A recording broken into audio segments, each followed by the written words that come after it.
Welcome back to PNC's News Now. Joanna O joins us to tell us about weather. So yesterday I told my friend, hey, we have typhoon near us, just east of us. And my friend was like, but it's so sunny. It's not raining, right? A lot of people ask that question too. I'm not lying about the typhoon in the Marianas. In fact, according to National Weather Service public advisory from 2 p.m. today, Typhoon Higos was located about 660 miles east of Guam. That's pretty far.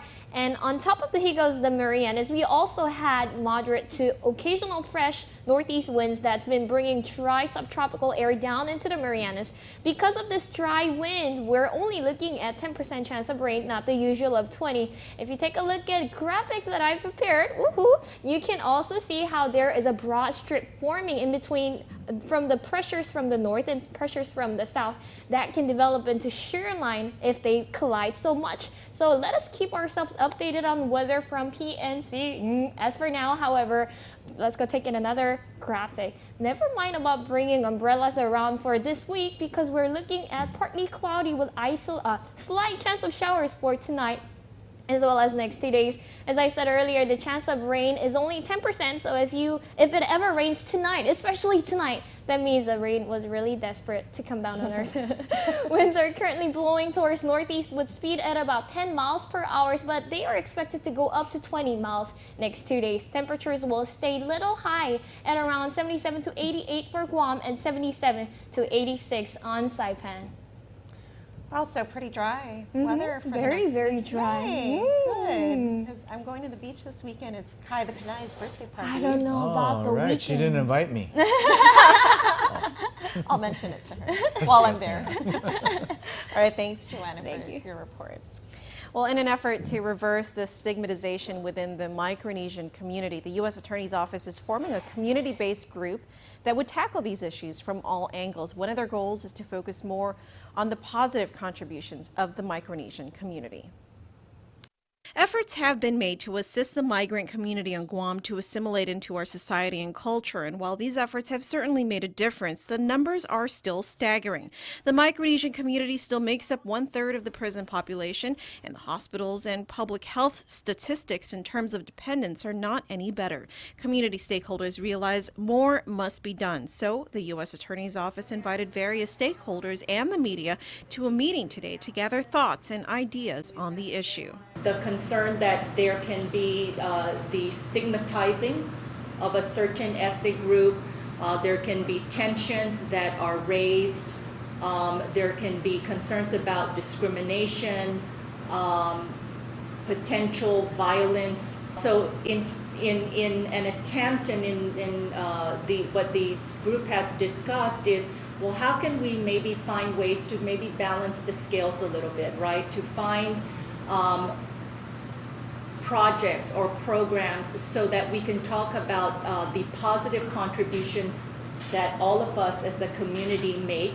One stakeholder present at the meeting was Monty McDowell with the Center for Micronesian Empowerment. From first-hand experience and as a local business owner, he explains that he is one of the largest employers of FAS migrants. Years ago, discovered that almost 100% of them failed. They didn't know why. So he sought the help of the Chuk government and other key players. One thing we in Guam, us who've been here most of our life, were somewhat ignorant to people in the region. The lights came on. Oh my God, the people are different. They don't come with the same social norms and customs that those of us that grew up in Guam have.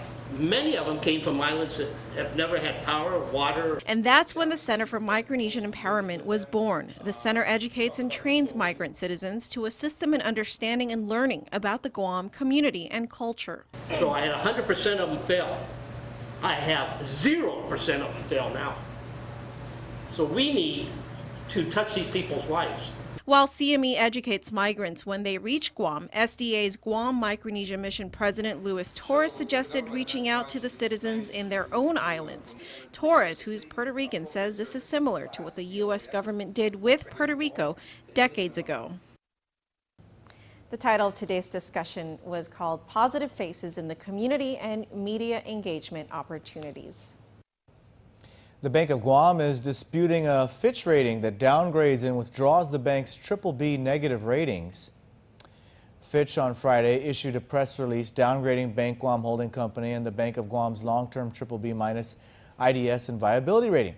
According to Fitch, the downgrades reflect lower capital ratios year over year, continued strong out-of-market loan growth, and continued weak earnings. And while the Fitch report claims theirs was a reduction in capital outside of their expectation, a news release from the Bank of Guam states that the bank's capital was not reduced and even increased by 4.9% during the first 9 months of 2014.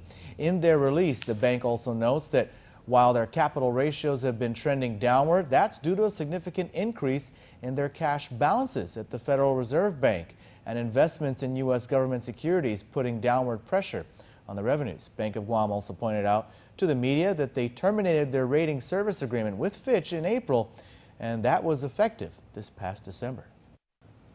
Arts and cultural activities, shopping, and sports are all part of the 2015 events calendar announced by the Guam Visitors Bureau this morning. PNC's Betsy Brown tells you how these signature events are expected to grow tourism arrivals and share Guam's story. What event are you most looking forward to? The Cocoa Bird Race. The Cocoa Road Race is just one of Guam's signature events that we can look forward to again this year. GVB announced its 2015 events calendar during an expo at the Sheraton today. One of those events is one that will challenge the endurance of locals and visitors alike in just a couple of months. That's the Xterra Guam Championship. We get a lot of interest from, I think, really from Europe. A lot of people, at the time we hold our race, it's cold over there. So Guam is ideal for that. So we've gotten inquiries. We actually have people coming from Switzerland, Austria, Russia to compete in Guam. 15 sporting events are actually featured on this year's event calendar, including the Guam National Bodybuilding and Fitness Championships, which organizers hope will also bring international attention to Guam. Our biggest one that usually come more than 70 competitors are coming from Japan. And we did a couple of them came in also from CNMI. And what we're trying to do is we want to market more from the other islands and also from other countries to come in. So we're trying to make this thing bigger and get well known for internationally events for Guam. And of course, Guam's signature cultural event, the Guam Micronesia Island Fair, will also be taking place again in May. It's just a really great opportunity for us to reach out to our brothers and sisters from the region. So all of our friends from Micronesia come and join us, and they bring the amazing culture from each of their islands. They do a lot of cultural dancing and entertainment, but they also bring a lot of weaving, and a lot of the artisans come out, and it's a really great event for our locals and our tourists alike to just enjoy all the culture in the region. Other events to look forward to include the Guam Art Exhibit, Guam Live International Music Festival, Guam International Film Festival, and Shop Guam. For a full schedule of events, visit our website at pacificnewscenter.com. Betsy Brown, PNC News. Guam Department of Education counselors are learning how to get their students career ready from elementary to high school. The island's school counselors took part in the nationally accredited Career Development Facilitators Training Program, where they attended classes with George Washington University Counseling Director Rebecca Dedmond. The counselors and teachers equipped with career information and programs presented their final project last week, which included a 12-step plan on how they will implement a career development program in their respective schools. GDOE Advanced Student Enhancement Program Director Leah Beth Nahalawa says 41 counselors finished the first cohort and 25 are listed for the second cohort. This is in response to the strategic plan. We're training our counselors, our business ed teachers, our career exploration teachers, so that in return they can pass it on to our students. It gives our students hope, it gives them inspiration, and it gives them a reason for working harder, empowers them to understand what they're doing in school and how it will relate to their futures. During the training, Senator Narissa Underwood also presented a resolution to the counselors for National School Counseling Week. In her resolution, Underwood thanks the counselors for their hard work in reaching out and touching the lives of school students and their families. Well, speaking of someone who's in need of counseling, Blake Watson is up next with sports after the break.